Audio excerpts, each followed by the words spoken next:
Hello नमस्कार good morning मेरे सभी प्यारे साथियों।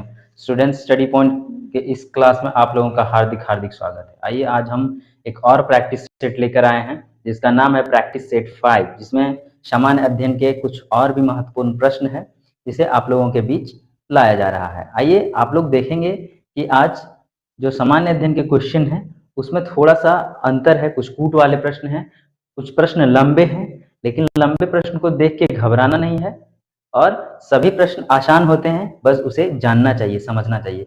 जो भी क्वेश्चन आप जान रहे हैं जीएस में वो सब आसान होता है और जो नहीं जान रहे हैं वो सब टफ होता है। ठीक है, तो आइए आज हम वन बाय वन जानते हैं और फिर अपने तैयारी को मजबूत करते हैं। आप लोगों का बहुत अच्छा प्यार मिल रहा है, ऐसे ही आप लोगों का प्यार मिलता रहे तो हम और भी बहुत सारे अच्छे अच्छे वीडियो आप लोगों के बीच लाते रहेंगे। आइए शुरू करते हैं प्रैक्टिस सेट 5। प्रैक्टिस सेट 5 का पहला क्वेश्चन है हम लोगों के पास, संविधान के 73वें संशोधन का संबंध किससे है? ऑप्शन 1 है मकान किराया अधिनियम से, दूसरा है पंचायती राज अधिनियम से, तीसरा है नगर पालिका नगर निगम से और चौथा है सांसदों के वेतन एवं महंगाई भत्ते में वृद्धि से। आप लोगों को बता दें कि इसका आंसर हो जाएगा पंचायती राज अधिनियम से। संविधान के 73वें संविधान संशोधन जो हुआ उसमें पंचायती राज के बारे में संशोधन हुआ। ठीक है, क्या हुआ कि इस संशोधन अधिनियम के द्वारा पंचायतों के गठन को संवैधानिक करार दिया गया। ठीक है, और इसे मतलब ये जो संविधान संशोधन हुआ 73वां संविधान संशोधन, उसमें से 11वीं अनुसूची को जोड़ा गया है हमारे भारतीय संविधान में। भारतीय संविधान में बता दें सबसे पहले 8 अनुसूचियां थी, 4 अनुसूचियां बाद में जोड़ा गया है और वो भी संविधान संशोधन के द्वारा।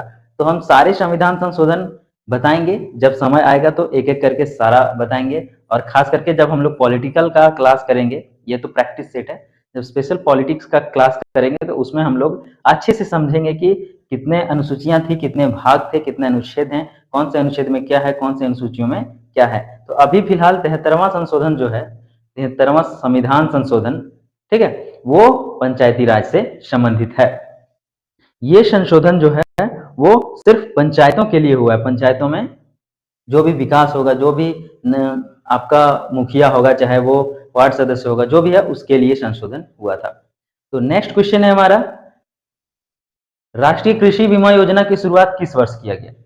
राष्ट्रीय बीमा योजना पूछा गया है। ठीक है, तो राष्ट्रीय बीमा योजना की शुरुआत 1999 से 2000 के बीच जो सेशन था 99 में, उसी समय कृषि बीमा योजना किया गया। लेकिन कृषि का जो बीमा जो हुआ था, यानी कि फसलों का जो बीमा, कृषि बीमा मतलब क्या होता है, फसल खराब हो जाएगा तो सरकार देगी उसकी जो भरपाई करेगा। ठीक है, तो ये जो है वो 85 में ही किया गया था, बीमा किया गया था, लेकिन ये जो योजना लाया गया वो 1999 में लाया गया। तो 1985 भी देख के आपको कंफ्यूजन कर सकता है, या तो फिर ऐसे भी बोल सकता है कि भारत में सबसे पहले कृषि बीमा कब किया गया, तो 1985 में किया गया था। ठीक है, केंद्रीय कृषि मंत्रालय ने 1985 में व्यापक फसल बीमा योजना प्रारंभ किया था, लेकिन जो है वो राष्ट्रीय बीमा योजना जो है, राष्ट्रीय कृषि बीमा योजना 1999 से 2000 के बीच किया था।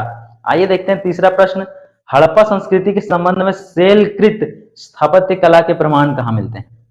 ठीक है, शैलकृत मतलब पत्थरों से बनाया गया जो घर है, शैलकृत जो स्थापत्य कला है। स्थापत्य कला मतलब होता है भवन निर्माण, मंदिरों का निर्माण, बड़े बड़े महलों का जो निर्माण होता है वो हमारा हो जाता है स्थापत्य कला। ठीक है, तो ये मिला था धौलावीरा में। कहाँ मिला था? धौलावीरा में। देखिए एक शब्द है आमरी। ठीक है, आप लोगों ने एक मूवी देखा होगा मोहनजोदारो, उसमें जो ऋतिक रोशन होता है उसका घर होता है आमरी। तो आमरी भी हड़प्पा सभ्यता का एक शहर का मतलब एक स्थान का नाम था, एक बस्ती टाइप का ही था, लेकिन उसका नाम आमरी था, ये याद रखना है। नेक्स्ट क्वेश्चन है, अंतर्राष्ट्रीय बाल दिवस किस तिथि को मनाया जाता है? हमें बाल दिवस, राष्ट्रीय बाल दिवस तो 14 नवंबर को मनाया जाता है, लेकिन अगर क्वेश्चन ट्विस्ट कर दे, थोड़ा थोड़ा घुमाए और बोले कि अंतरराष्ट्रीय बाल दिवस कब मनाया जाता है, तो आप लोगों को परेशानी हो सकती है। ठीक है, तो अंतरराष्ट्रीय बाल दिवस जो है वो 20 नवंबर को होता है। कब होता है? 20 नवंबर को, यानी कि 20 नवंबर को हम लोग अंतरराष्ट्रीय बाल दिवस मनाते हैं और 14 नवंबर को जो है राष्ट्रीय बाल दिवस मनाते हैं। नेक्स्ट क्वेश्चन है हमारा चौथा प्रश्न, अंतरराष्ट्रीय बाल दिवस हो गया। पांचवा प्रश्न, इंटरपोल का मुख्यालय कहाँ है? इंटरपोल का मुख्यालय लियोनस में। कहाँ पे है? लियोन्स, ये भी पेरिस का ही एक शहर है। ठीक है, तो लियोनस में है इंटरपोल। मूवी में आप लोग सुनते होंगे इंटरपोल से पता चला ये, तो इंटरपोल का मुख्यालय कहाँ है? लियोनस में। नेक्स्ट क्वेश्चन है, प्रत्येक वर्ष अंतरराष्ट्रीय महिला दिवस कब मनाया जाता है? तो अंतरराष्ट्रीय महिला दिवस 8 मार्च को मनाया जाता है। नेक्स्ट क्वेश्चन है हमारा, अंतरराष्ट्रीय वित्तीय निधि का मुख्यालय कहाँ है? अंतरराष्ट्रीय वित्तीय निधि का मुख्यालय कहाँ है? तो वॉशिंगटन डीसी में। ठीक है।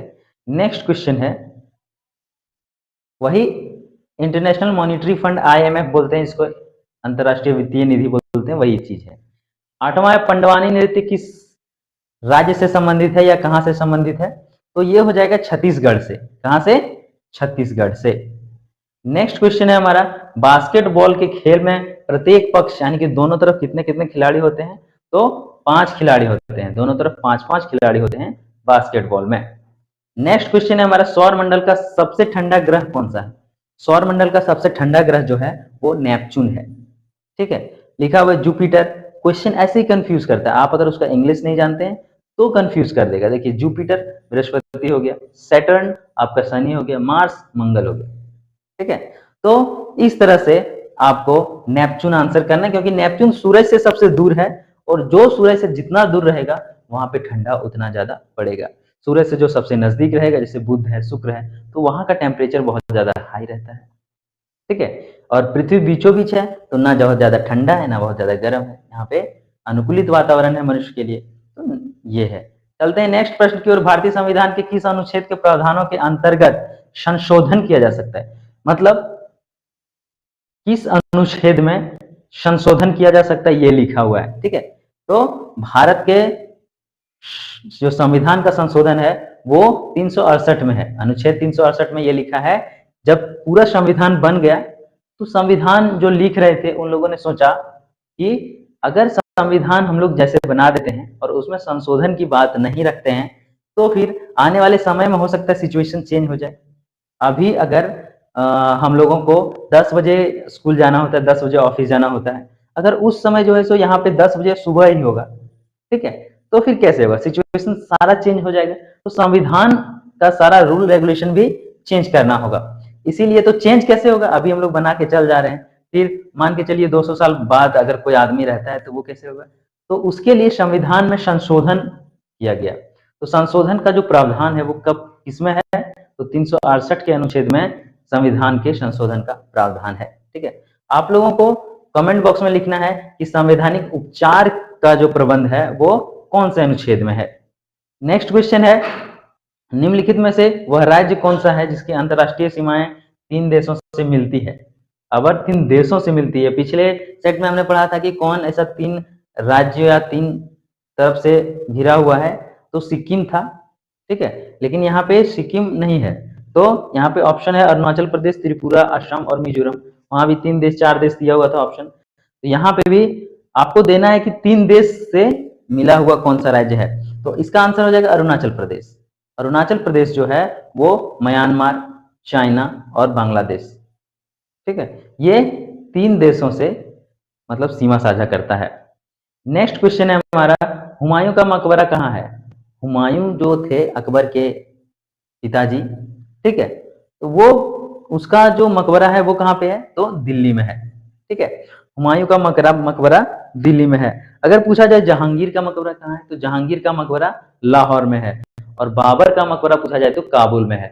बाकी जितने भी मुगल सल्तनत के, मुगल डायनेस्टी के जितने भी राजा हुए हैं, किंग हुए हैं, उन सब का जो है मकबरा आगरा में है।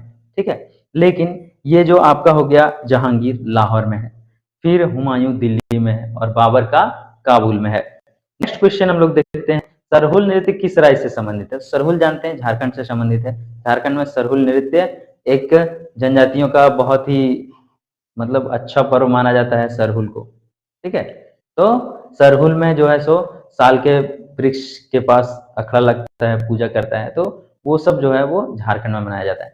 नेक्स्ट क्वेश्चन है, सूची 1 को सूची 2 से सुमेलित कीजिए और नीचे दिए गए कूट का प्रयोग करके सही उत्तर चुनिए। 2 सूचियां दिया गया है, उसमें मिलान करना है और कूट में कौन सा सही होगा वो देना है।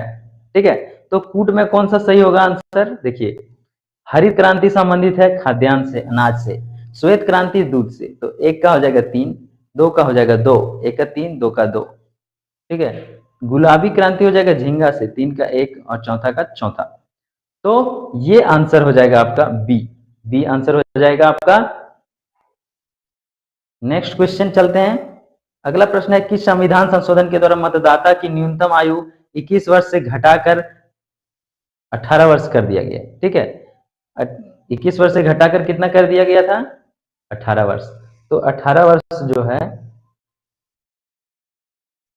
21 से घटाकर कितना कर दिया है? 18, ठीक है। तो 18 वर्ष कर दिया है। कौन से संविधान संशोधन में? 42वां, 52वां, 44वां या 61वां, ठीक है। तो इसका आंसर कौन सा हो जाएगा? 61वां। कौन सा हो जाएगा? 61वां। 61वां संविधान संशोधन से जो है सो उम्र घटाकर 18 वर्ष कर दिया था। 17वां प्रश्न आप लोगों के बीच देखिए, भारत सरकार को कानूनी विषयों पर कौन सलाह देता है? ऑप्शन है अटॉर्नी जनरल, उच्चतम न्यायालय का मुख्य न्यायाधीश, विधि आयोग का अध्यक्ष या उपयुक्त सभी सलाह देते हैं। तो भारत सरकार को कानूनी सलाह पूछा गया है, ठीक है। तो कानूनी सलाह भारत सरकार को अटॉर्नी जनरल देता है, ठीक है, और राज्य सरकार को राज्य का महाधिवक्ता देता है, ठीक है। नेक्स्ट क्वेश्चन है, तुर्कमेनिस्तान की राजधानी कहाँ है? तो तुर्कमेनिस्तान की राजधानी है अशाखाबाद। कहीं कहीं पे अशकाबाद भी लिखा रहता है। तो देखिए आंसर हो जाएगा सी, अशाखाबाद, ठीक है। अगर ताशकंद की बात करें तो ताशकंद जो है वो उज्बेकिस्तान की राजधानी है। अगर दुशानबे की बात करें तो दुशानबे जो है वो ताजिकिस्तान की राजधानी है, और अंकारा जो है वो है तुर्की की राजधानी। तुर्की की राजधानी कहाँ है? तो अंकारा है। नेक्स्ट क्वेश्चन है हमारा, अंतरराष्ट्रीय न्यायालय का मुख्यालय कहाँ है? यानी कि अंतरराष्ट्रीय न्यायालय, हम लोग जैसे अगर आपस में गांव-गांव में झगड़ा होता है तो डिस्ट्रिक्ट में सॉल्व करते हैं। तो डिस्ट्रिक्ट का लड़ाई होता है तो हाई कोर्ट में सॉल्व करते हैं। अगर राज्य का लड़ाई होता है तो हम लोग सुप्रीम कोर्ट में सॉल्व करते हैं। लेकिन अगर देश के बीच लड़ाई हो गया, दो देश के, चाइना और भारत के बीच, उसे कहाँ पे सॉल्व किया जाएगा? तो इंटरनेशनल मुख्यालय में, ठीक है। और इंटरनेशनल मुख्यालय कहाँ पे है? द हेग शहर में है, ठीक है। नीदरलैंड में एक शहर है जिसका नाम है द हेग, तो वहां पे इसकी निपटारा होता है। नेक्स्ट क्वेश्चन है, निम्नलिखित में से कौन एक मगध साम्राज्य की राजधानी नहीं है? तो मगध राज्य की राजधानी ग्रीव्रज है, पाटलिपुत्र है, राजगृह है। ये तीनों मगध साम्राज्य की राजधानी रह चुकी है, लेकिन कौशाम्बी जो है वो इसकी राजधानी नहीं रही है। तो आंसर हो जाएगा डी, कौशाम्बी। नेक्स्ट क्वेश्चन है हमारा, देखिए फिर से है, सुमेलित कीजिए। कथकली कहाँ का नृत्य है? भरतनाट्यम कहाँ का है? कुचिपुड़ी कहाँ का है? और मणिपुरी कहाँ का है? तो कथकली जो है वो केरल का है, भरतनाट्यम तमिलनाडु की है, कुचिपुड़ी आंध्र प्रदेश का है, मणिपुरी मणिपुर का है, ठीक है। तो एक का हो जाएगा एक, दो का हो जाएगा तीन, एक का एक, दो का तीन, तीन का दो और चार का चार। आंसर हो जाएगा बी। कौन सा हो जाएगा? आंसर बी, ठीक है, बी हो जाएगा। नेक्स्ट क्वेश्चन है हमारा, राष्ट्रमंडल का मुख्यालय कहाँ है? राष्ट्रमंडल खेल होता है, ठीक है। तो राष्ट्रमंडल खेल, कॉमनवेल्थ जिसको हम लोग बोलते हैं, वो किसके किसके बीच होता है? तो ऐसा देश, मतलब ऐसे देशों के बीच होता है जो देश ब्रिटेन का गुलाम रहा हो, यानी कि जो कभी ना कभी ब्रिटेन का गुलाम रहा हो, ऐसे देशों को कहते हैं राष्ट्रमंडल देश, ठीक है। और उन्हीं देशों के बीच खेल होता है, उसे राष्ट्रमंडल खेल बोलते हैं। तो जो इंग्लैंड के गुलाम रहा है, तो इसका मुख्यालय कहाँ रहा होगा? सोचिए, थोड़ा सा दिमाग लगाइए, क्योंकि ब्रिटिश की राजधानी लंदन में है, तो लंदन होगा। कहाँ होगा? लंदन में। तो इसका आंसर क्या हो जाएगा? बी, लंदन, ठीक है। नेक्स्ट क्वेश्चन चलते हैं हम लोग, पोस्ट शब्द का प्रयोग किस खेल से संबंधित है? पोस्ट, ठीक है, पोस्ट संबंधित है गोल्फ से। किससे है? गोल्फ से। नेक्स्ट क्वेश्चन है हमारा, देखिए 24वां प्रश्न, श्रीहरिकोटा द्वीप किसके निकट अवस्थित है? श्रीहरिकोटा, ठीक है। आपने सुना होगा जब चंद्रयान 3 लॉन्च हुआ, ठीक है, तो उसमें बोला था कि, या फिर एक मूवी है मंगलयान, उसमें बोलता है कि श्रीहरिकोटा सतीश धवन अंतरिक्ष केंद्र श्रीहरिकोटा से लॉन्च किया जा रहा है मंगल ग्रह। यानी कि इसरो का एक लॉन्च पैड है श्रीहरिकोटा में, जो सतीश धवन अंतरिक्ष केंद्र के नाम से जाना जाता है। तो ये बोलता है कि किसके निकट अवस्थित है? तो वहां पे एक झील है, पुलिकट झील, ठीक है, वही पुलिकट झील के नजदीक में है श्रीहरिकोटा।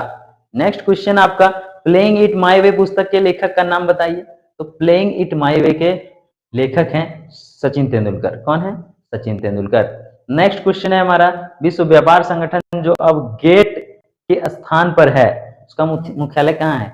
पहले जो है वो ये था विश्व व्यापार संगठन, ठीक है, WTA, ठीक है, यानी कि वर्ल्ड ट्रेड ऑर्गेनाइजेशन, और उसे अब कहा जाता है गेट, ठीक है। तो उसका मुख्यालय कहाँ है? तो जिनेवा में। कहाँ पे है? जिनेवा में। नेक्स्ट क्वेश्चन है हमारा, रेड क्लिफ रेखा किन दो देशों के बीच अंतरराष्ट्रीय सीमा बनाता है? तो अंतरराष्ट्रीय सीमा बनाता है भारत और चीन के बीच रेड क्लिफ। बहुत बार पूछा जाता है, ठीक है, इसीलिए इसे अच्छे से याद कर लें। नेक्स्ट क्वेश्चन है हमारा, विश्व स्वास्थ्य दिवस कब मनाया जाता है? ठीक है, तो विश्व स्वास्थ्य दिवस 7 अप्रैल को मनाया जाता है। ठीक है, 7 अप्रैल को विश्व स्वास्थ्य दिवस मनाया जाता है। जिस समय इंग्लिश कंपनी का गठन हुआ था उस समय मुगल बादशाह कौन थे? तो उस समय जो है वो मुगल बादशाह हमारा कौन थे? जलालुद्दीन अकबर मोहम्मद। ठीक है, यानी कि अकबर का जो शासन काल है वो 1664 ईस्वी से 1564 ईस्वी से 1605 ईस्वी तक है। और जो हमारा ईस्ट इंडिया कंपनी का गठन हुआ, जिसे इंग्लिश कंपनी यहाँ पे लिखा हुआ है, उसका गठन हुआ था 1600 ईस्वी में। पिछले सेट में हमने बताया है, पिछले क्लास में हमने बताया कि कैसे वो लोग इंग्लैंड से आए, किस कारणों से आया, यहाँ पे क्या करने आया था और यहाँ क्या करने लगा ईस्ट इंडिया कंपनी ने। तो वो सारा पिछले सेट में आप जाके देख सकते हैं। तो उसका जो गठन हुआ था यहाँ पे, उसका जो निर्माण हुआ था, स्थापना हुआ ईस्ट इंडिया कंपनी का 1600 ईस्वी में, जबकि अकबर ने 1605 तक राज किया था। ठीक है, नेक्स्ट क्वेश्चन है और इस सेट का अंतिम क्वेश्चन, विश्व वानिकी दिवस कब मनाया जाता है? ठीक है, तो विश्व वानिकी दिवस जो है वो मनाया जाता है आपका 21 मार्च को। ठीक है, 21 मार्च को विश्व वानिकी दिवस मनाया जाता है। आप लोग बताएंगे हमें कि 21 जून को कौन सा डे मनाया जाता है, कमेंट बॉक्स में लिख कर बताएंगे। ठीक है, और नेक्स्ट क्वेश्चन है आप लोगों के लिए, ये होमवर्क जैसा है। आप लोग कमेंट में लिखेंगे कि सेवाराय पहाड़ियां कहाँ पे स्थित है, आंध्र प्रदेश में, केरल में, कर्नाटक में या तमिलनाडु में। ठीक है, इसका आंसर हम नेक्स्ट क्लास में आप लोगों को देंगे। उसके बाद आगे का क्वेश्चन शुरू करेंगे। अगर जिसको जिसको आता हो, जिसे पता हो सेवाराय पहाड़ियां कहाँ पे स्थित है, कमेंट पे लिखेंगे। ठीक है, तो अगर वीडियो अच्छा लग रहा हो, ठीक है, थोड़ी सी शिक्षा मिल रहा हो, तो इसको लाइक करें, सब्सक्राइब करें, कमेंट करें और अपने दोस्तों को शेयर करें, ताकि ज़्यादा से ज़्यादा लोग इस वीडियो को देख पाए। ठीक है, और इससे क्या होगा कि आप लोगों का प्यार अगर बना रहे इस वीडियो पे, तो हम और भी वीडियो लेकर आते रहेंगे। अगर किस टाइप का वीडियो चाहिए, आप लोगों को कौन से टॉपिक पे चाहिए, कौन सा क्लास आप लोगों को अच्छा लगता है, ऐसे वीडियो लिखने के लिए आप लोग कमेंट करें कि इस वीडियो पे हम लोगों को वीडियो चाहिए, कौन सा वीडियो देखना चाहते हैं। तो अगर उस टाइप का वीडियो जो है सो हमें लगा कि ज़्यादा कमेंट आ रहा है, तो ऐसे वीडियो हम अपलोड करेंगे ताकि आप लोगों को तैयारी में आसानी हो। तो इस वीडियो में इतना ही। धन्यवाद।